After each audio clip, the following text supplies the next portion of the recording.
Nous sommes sur le site du parc de Vincennes, à Wheel of Green, édition 2023, où on retrouve un groupe électro-hydrogène fabriqué par EODEV qui électrifie une zone qu'on appelle Playground, qui regroupe à la fois de l'alimentaire, une scène, les espaces techniques et encore des lumières. Au-delà de la nuisance sonore qui est réduite, évidemment, on n'a aucune émission polluante. Les 1000 kWh permettent d'économiser 1 tonne de CO2 par rapport aux groupes électrogènes diesel classiques qui sont utilisés généralement dans les festivals ou sur les chantiers. Ça équivaut aujourd'hui à un aller-retour Paris-New York pour un voyageur ou bien même 10% de l'empreinte carbone annuelle d'un Français.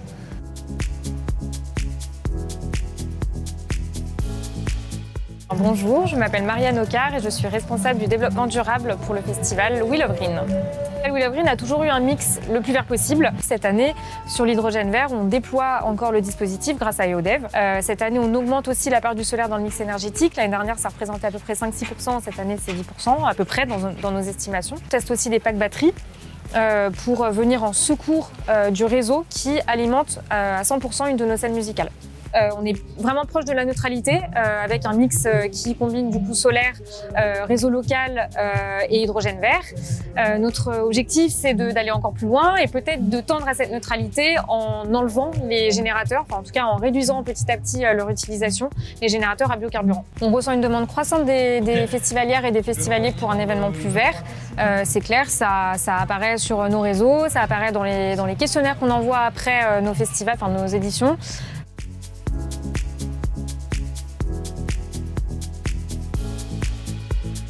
Je m'appelle Nicolas Champion et je suis le directeur technique du festival Wheel of Green. Le Playground est une zone un peu du futur pour nous, c'est vraiment le mélange sport et spectacle.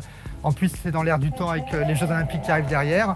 Et on a décidé d'utiliser l'hydrogène dans cet endroit-là.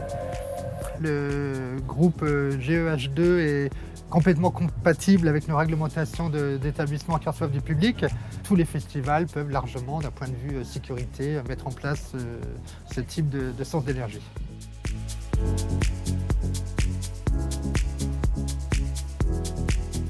Revolt est dans la location de matériel d'éclairage, énergie et distribution électrique dans l'événementiel, le BTP et l'industrie.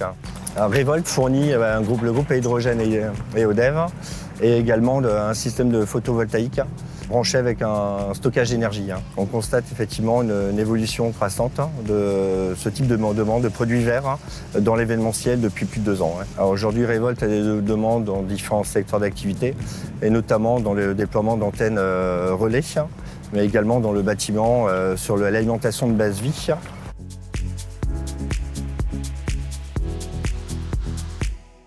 Ici, on a un seul groupe électrogène sur 4 jours.